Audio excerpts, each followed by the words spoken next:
It is the business of some of us to think about the businesses of others, about how companies are run and what men need to know to run them better.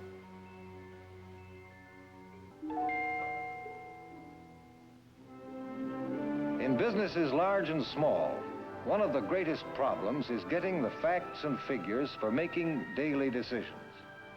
So we thought about creating a new kind of electronic machine to keep business accounts up to date and make them available, not monthly nor even daily, but immediately. Such a machine would, for the first time, provide management with perpetually current business records. To develop this idea into a working computer required the skills of accountants and artists, of chemists and clerks, engineers and electricians, stenographers and salesmen, all of whom had to be directed through the complex patterns of research and development, planning and production. How such patterns of thinking and working led to the creation of a new machine for business was the search that is the story of this motion picture.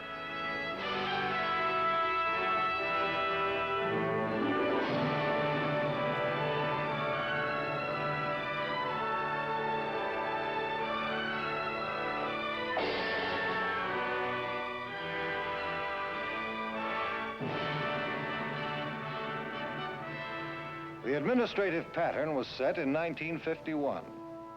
After top management decided to build a new computer, we agreed to begin work in a state noted for rapid progress in electronics, California, where we had long been established in San Jose, south of San Francisco.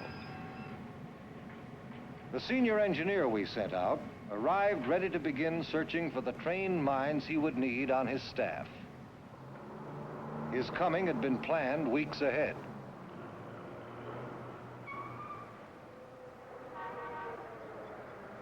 On the way, he learned that everything was ready to go at the rented store that had been converted into a research laboratory.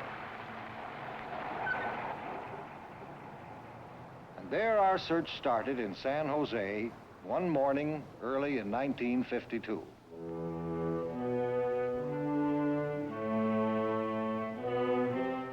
Our research plans took shape as we began interviewing graduates of West Coast engineering schools. Each man selected was ready to explore new paths with us, for we were starting off something like a bird in a blizzard. Only ours was a paper blizzard. The piles of papers encountered by our research teams in business filing rooms. Everywhere, endless rows of filing cabinets presented the same problem. Each drawer packed with records that our researchers saw needed constant updating, checking, and cross-filing. Records that were called for time and again by people needing current information. A close study of the problem made it clear that filing systems perform three basic functions: storing records, processing them, and reporting the results. How these three jobs could be done instantly was the question research had to answer. We thought long, sometimes impatiently, sometimes patiently while relaxing in the evening. All possibilities were discussed in the search for new ways to record as much business data as is stored on the magnetic tape unreeling through electronic computers. But scanning tape to find a single fact takes time, unlike finding a place on a record. By covering a disk with magnetic paint, research found a way to store quantities of data on an open surface, where any item could be filed or found instantly by a direct access arm. This was a new concept in machine accounting. With it, the initial research was over. Engineering a working machine was a job for product development. Our pattern in development is always one of refining concepts, like writing new specifications for a dependable recording head, after engineering it down to size. Then there was also a question about arranging the discs. A horizontal arrangement was tried first, but this raised difficulties in moving the recording arm freely, as well as the matter of fitting such a machine through a doorway. Well, if a horizontal arrangement doesn't work, then maybe a vertical stack will. And it did. Even getting a smooth coat of magnetic paint on the discs presented problems.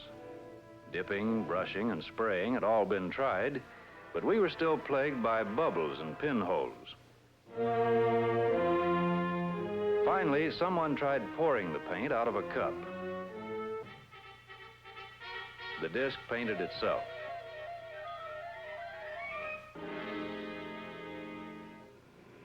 With the first horizontal model developed, the product planners were called in to discuss the principles of the machine, the first reliable method for instantly filing or finding the recorded information needed to make decisions.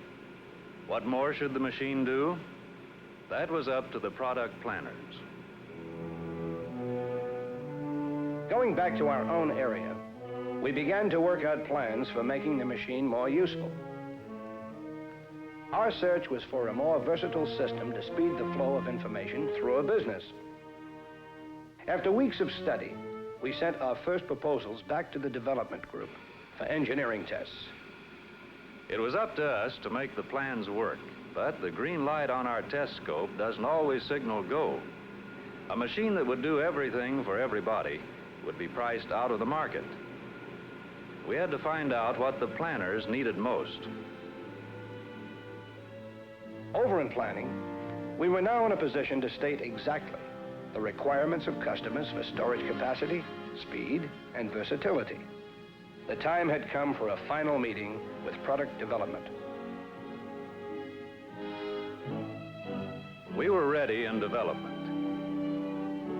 It didn't take long to agree that a working model could now be built.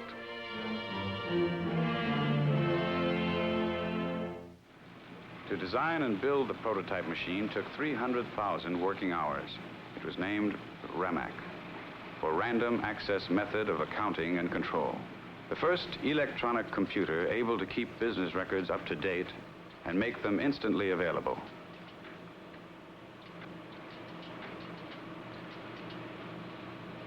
For the first time, management need only request the current status of any account.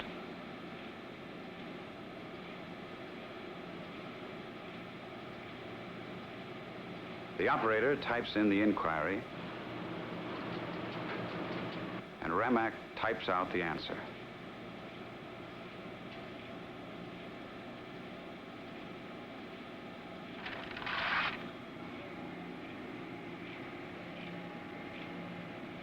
Each RAMAC record file contains 5 million characters of information.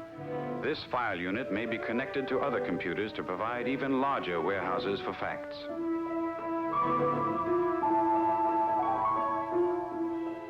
To engineer RAMAC for assembly line production meant rechecking every specification. From the day testing began, we in production made 1,400 improvements, ranging from moving a control button to a more convenient location to simplifying the assembly of the discs. As output increased, quality standards had to be maintained. Hundreds of magnetic discs had to be tested daily on banks of oscilloscopes.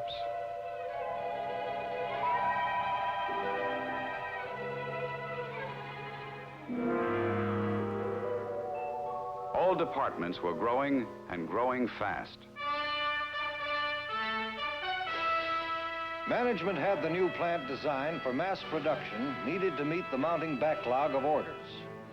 We built it in San Jose, a few miles from where our search began. All manufacturing is housed under one roof. New facilities have created new employment opportunities.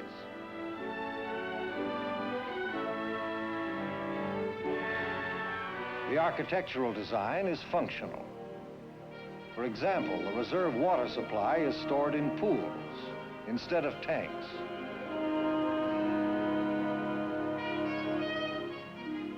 Here is the research laboratory. built to continue the search begun in a rented store in 1952. Within those walls, scientists are seeking new ways of increasing RAMAC's storage capacity and versatility. Our own employees come to the educational center to learn to put RAMAC to work. Customers send hundreds of their employees here to learn this new philosophy of electronic record keeping. Like other stars from California, RAMAC went on tour, making personal appearances and attracting crowds of prospects and customers in leading cities across the country. They saw the machines speed the flow of business information, checking credit ratings, writing orders, taking inventories, adding accounts, figuring commissions. A machine that will keep the records of a business always current and instantly available.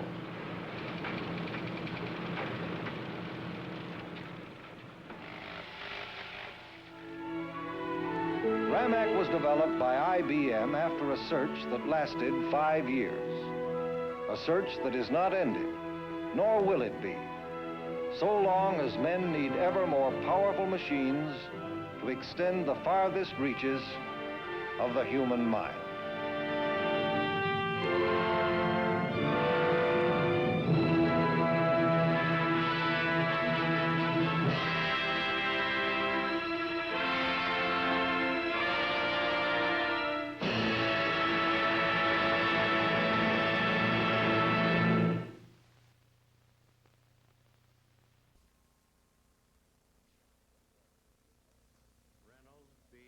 Ray Johnson is a retired IBM inventor from Palo Alto, California.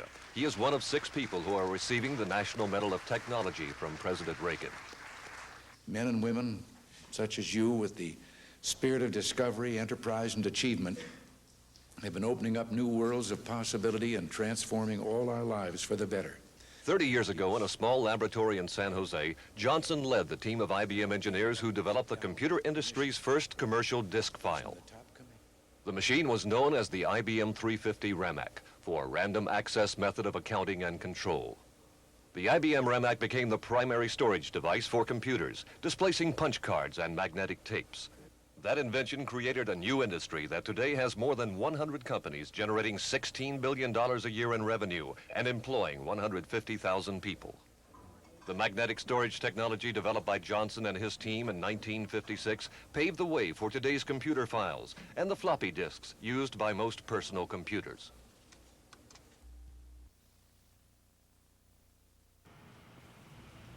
Dr. Gerd Bennig is a research scientist at this IBM laboratory near Zurich in Switzerland.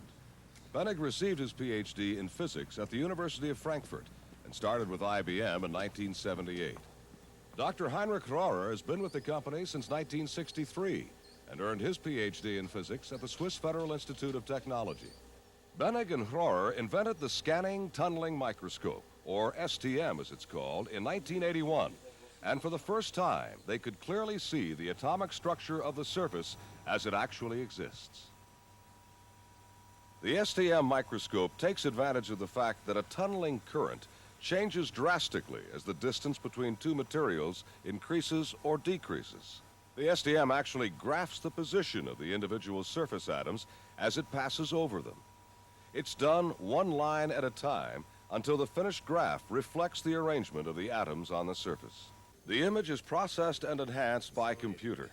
And these carbon atoms are arranged in a honeycomb lattice, and this you see very nicely. Of course, in the middle, you have much less electrons, and there you have less current, so that's the place where it's dark. IBM is using the STM in computer technology research, and the instrument holds much promise for other fields. It could be used for looking at viruses, for instance, for studying diseases and controlling diseases. It could be used for looking at DNA. For Dr. Rohrer, invention is a lot of hard work and some luck. I think there are quite a few cases with the tunneling microscope. If just by chance we would have taken, let's say, different conditions, it would have been a failure, a particular experiment. And so I think we also were lucky, but hard work and luck, and I think also some brain cells. Yeah, when you work very hard, usually it's the following way. You think, now it will never work. You're at the stage where you think it doesn't work, but I tried anyhow. And in most cases, just in such a moment, it works, yeah? And that gives you a good feeling. You don't expect it. It's a big surprise at that moment. The size of an atom compares to the size of this ping pong ball, just like the ping pong ball to the size of the Earth. I think that's what a scientist is here for, to advance science. Whether he does it himself or whether he produces something which helps others to do it, I think that's irrelevant.